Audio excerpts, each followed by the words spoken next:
Hola, soy Nicolás Lucar y el día de hoy está con nosotros el doctor Johan Pinto. Él es un especialista en temas de familia, de alimentos, de todos estos conflictos que lamentablemente son cada vez más comunes.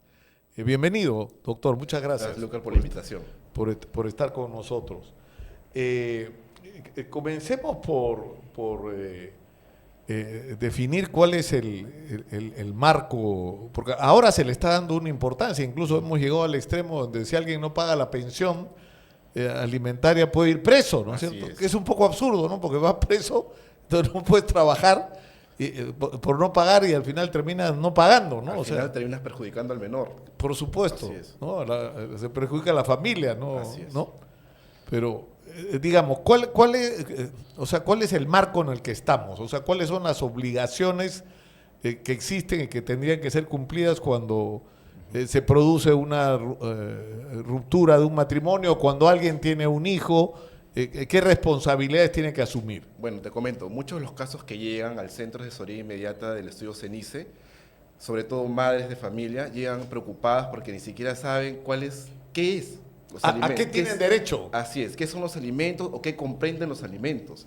Pero el artículo 472 de nuestro Código Civil da un marco sobre el concepto de los alimentos y señala, al igual que el artículo 92 del Código de Niños y Adolescentes, señala que los alimentos es todo lo necesario, lo indispensable para el sustento, para la habitación, para la vestimenta, para la educación, inclusive para los actos de recreación. Todo eso engloba los alimentos, ¿no? Incluso la comida también, ¿no? ¿Y hay una lista de todas estas obligaciones o no? O sea, ¿esto está...? Claro, lo que pasa es que... ¿O es un concepto así genérico? Es un concepto genérico, ¿no? Que, como te digo, engloba todos estos gastos que realizan los padres de familia, ¿no? Dentro de sus posibilidades para tener, ¿qué cosa?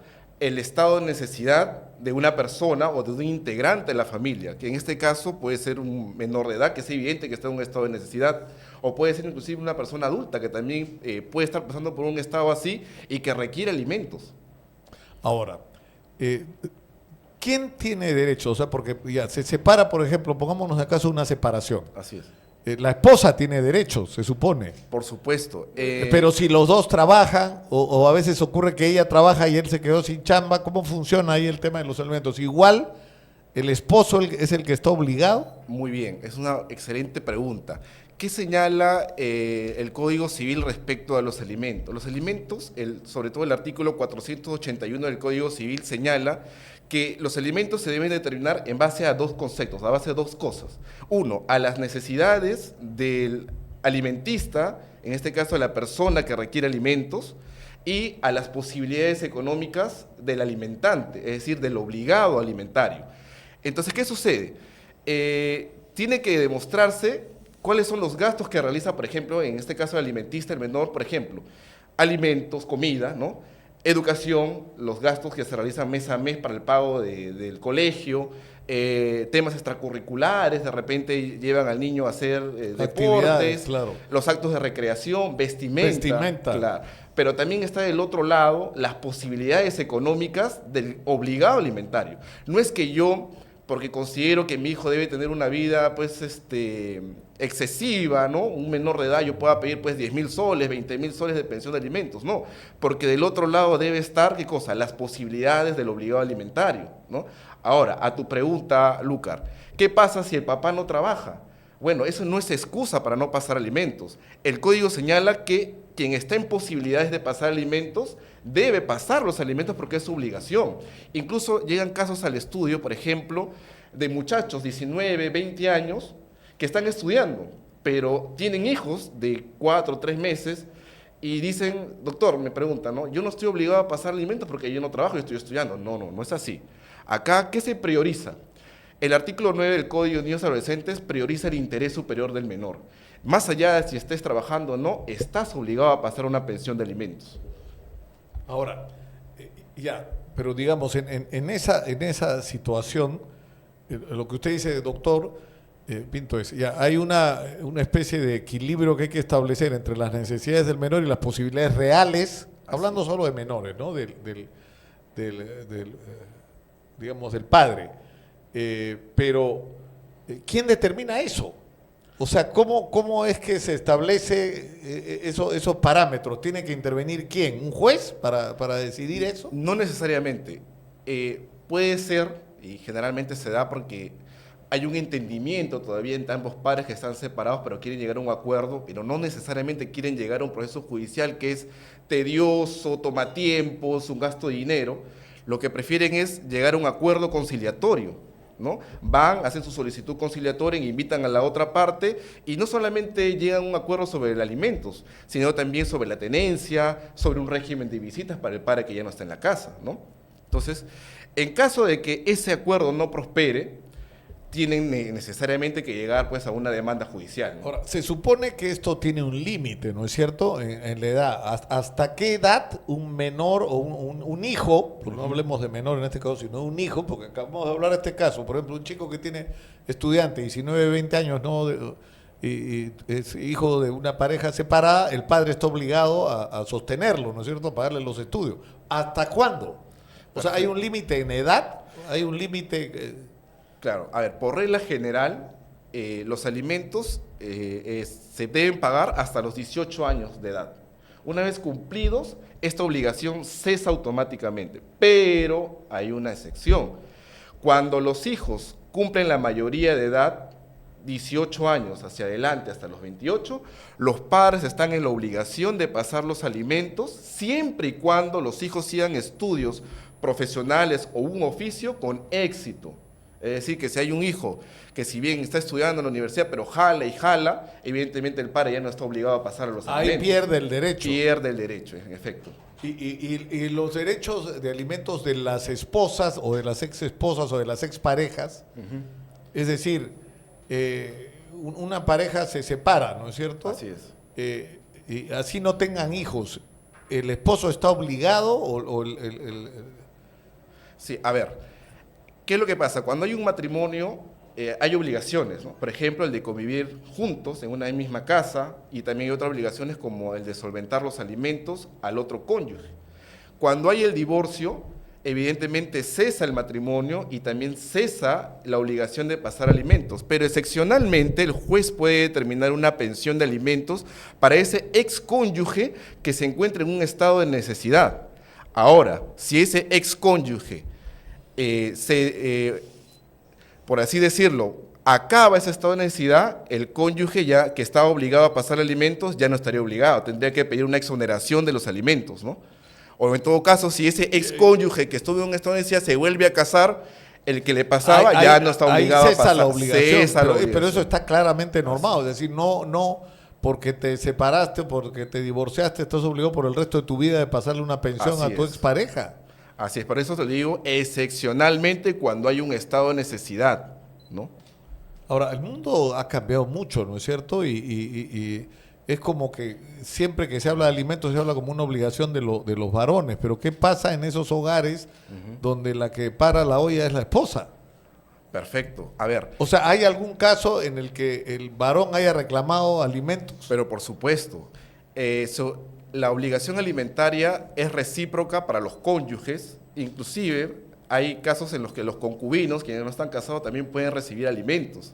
Por ejemplo, el caso de un concubino que ha sido abandonado por el otro, ¿no? Y ya no quiere regresar a la casa. Estamos hablando de un caso de unión de hecho, ¿no? Que no están casados, pero conviven. Pero han convivido, claro. Entonces, ese concubino que ha sido perjudicado, que ha sido abandonado, tiene derecho a alimentos, pero por supuesto, si demuestra que hay un estado de necesidad, puede pedir los alimentos.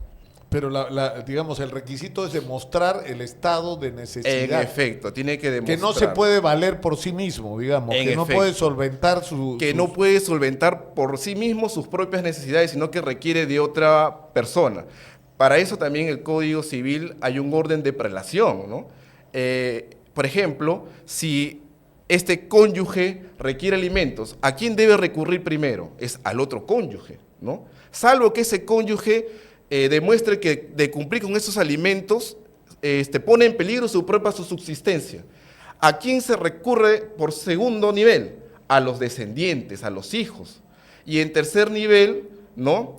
A los ascendientes. Y en cuarto nivel, a los hermanos. Ya, pero por ejemplo, un hijo está obligado a atender a sus padres. O sea, legalmente hay una obligación. Sí, por supuesto, hay una obligación. ¿Por qué? Te comento, los alimentos es una institución del derecho de familia que atiende justamente la subsistencia de los integrantes del grupo familiar. Hay un principio de solidaridad que está detrás de todo esto. El derecho de familia está íntegramente ligado al derecho a la vida. Entonces, tú no puedes decir, no, es que mi papá está mal, yo soy su hijo y yo no quiero cumplir con los alimentos. No, eso es falso.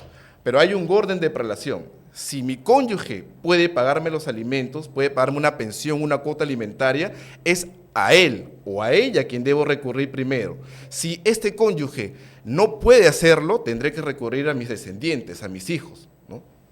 Pero existe la obligación legal, es decir, no es entonces solamente el caso, oye, mira, ese vecino que mal hijo tiene abandonado al papá. No, legalmente está incumpliendo con una obligación. Así es, en efecto, está incumpliendo. ¿Y cuáles son las penalidades? ¿Qué pasa si alguien no cumple con la obligación alimentaria? Se expone primero que lo demanden por alimentos.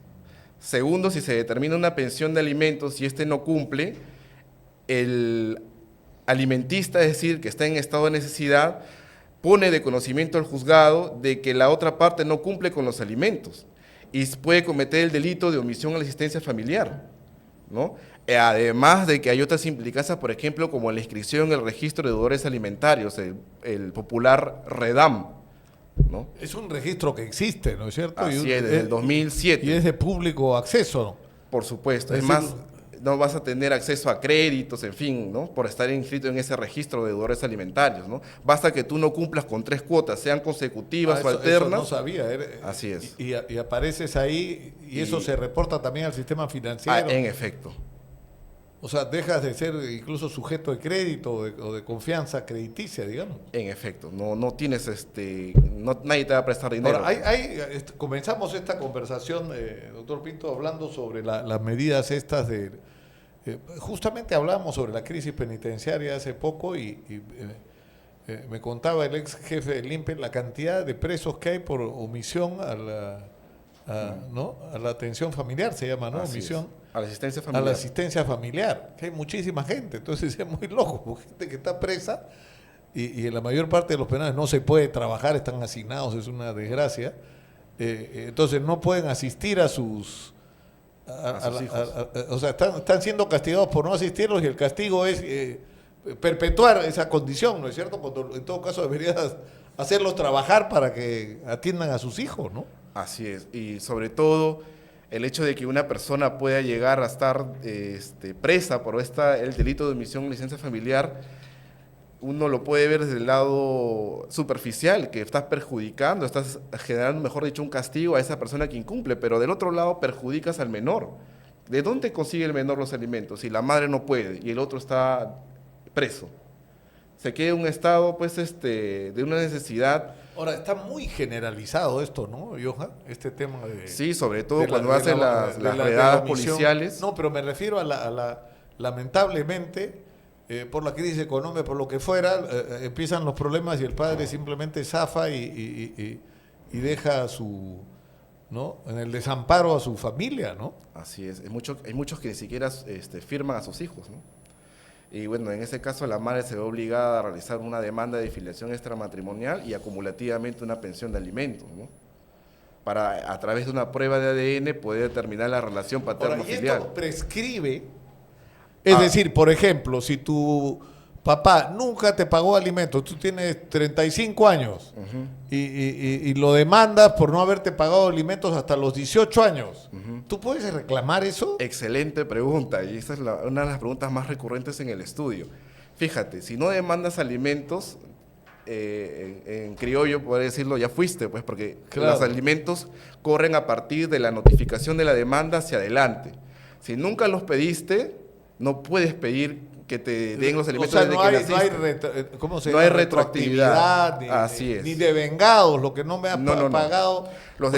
Te obliga desde el momento que demandas para adelante. Desde el momento en que llegaste a un acuerdo conciliatorio, para adelante, o desde el momento en que hay una sentencia judicial. En ese caso hay una sentencia judicial, pero es a partir de la notificación de la demanda. Allí se retrotrae a la notificación.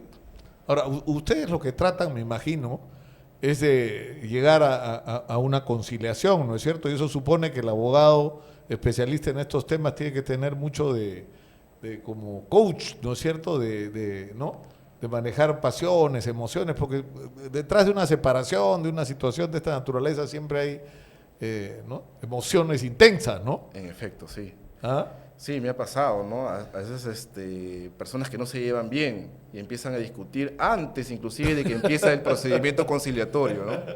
Entonces lo que siempre se quiere es calmar a las partes y decirle que queremos llegar a un buen acuerdo, ¿no? La idea es evitar un proceso judicial. Claro, que va a beneficiar a ambas partes. Claro, porque son procesos tediosos, son procesos largos, que además pueden terminar muy mal para el que no para cumple, el obligado, ¿no es cierto? Para el obligado, porque puede terminar hasta preso. Así es, en ¿no? efecto. Ahora, yo me imagino las situaciones que debe haber pasado. O sea, viene una pareja a sentarse y empiezan a gritarse y algunos se han haber ido hasta las manos, me imagino, ¿o no ha pasado eso? Casi. Sí, me ha pasado. Inclusive, ¿no? Abogados que vienen a hacer problemas. Cuando lo que tenemos que hacer los abogados es ser intermediarios de llegarse a un buen acuerdo entre las partes. Me ha pasado, ¿no? Claro, que el abogado en vez de viene a meter candela en vez de buscar entendimiento. En efecto, ¿no? En vez de buscar el entendimiento, viene a buscar más problemas. Claro, oh, por Dios, qué situación, ¿eh? Pero yo creo que está bastante claro, ¿no? Y ustedes tienen un espacio abierto para esto, pero ¿quiénes son fundamentalmente? Son las mujeres las que vienen a reclamar, ¿no? Sobre todo madres. O sea, no son los hijos, sino son las mujeres, ¿no? Sobre todo sí, pero también hay padres que piden alimentos, ¿no? Que tienen justamente la tenencia de sus hijos por disposición judicial. Y la madre está obligada a pasar alimentos, en efecto.